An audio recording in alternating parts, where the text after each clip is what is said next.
L'Éternel, notre Dieu, est le seul éternel. Vous voyez? Notre Dieu est un. Parce que pourquoi on dit comme ça?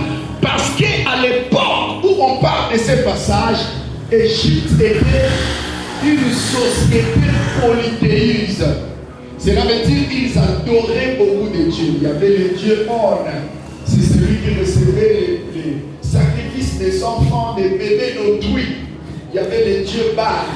C'est celui qui était censé contrôler l'atmosphère et foudre. Vous voyez? Le dieu de démonstration. Il y avait Dieu Pharaon, c'est celui qui était sur le trône. Et le trône de Pharaon était contrôlé, dirigé, soutenu par un dieu qu'on appelle le dieu serpent. Et le serpent aussi était un dieu en Égypte.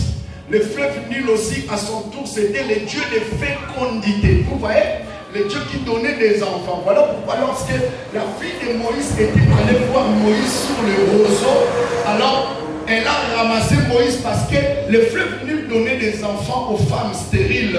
Alors comme cette fille-là n'enfantait pas, et à l'époque, Pharaon n'avait pas de fils pour pouvoir hériter son trône, c'est pourquoi ils ont remarqué un bébé, c'était un enfant mâle qui était en train de se brûler. Et ces jours-là, ils ont ouvert les jambes qui étaient couverts de victimes. La Bible dit, c'était un enfant qui pleurait là. Mais la fille-là ne s'est pas compatie seulement comme on pense.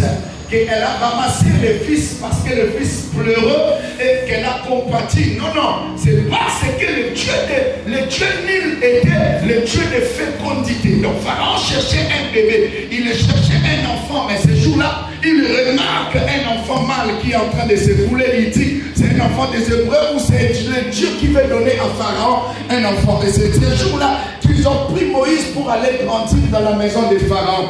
Et bien aimé dans le Seigneur, le fleuve Nil, c'était un Dieu. Donc en Égypte, lorsque tu es un Égyptien ou tu es une nation ou un païen, et lorsque tu as un problème pour pouvoir voir, vous voyez, parce qu'il y avait des dieux qui contrôlaient les vies des gens aussi en Égypte.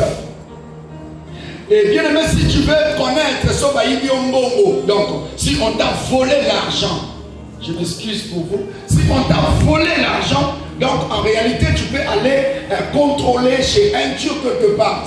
Parfois il habite sur les Galou, parfois il est à Kinshasa, tu dois payer les billets pour arriver là-bas. Et il y a d'autres dieux aussi, c'était les dieux des trônes. Lorsque tu veux t'asseoir sur le trône pour raffermir ton trône, tu dois aller auprès de ces dieux pour pouvoir demander secours afin d'avoir un peu un trône ferme. Vous voyez?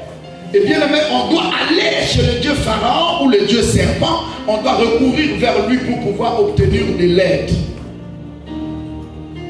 Et chaque dieu avait son endroit approprié. L'autre dieu était à Congo par exemple.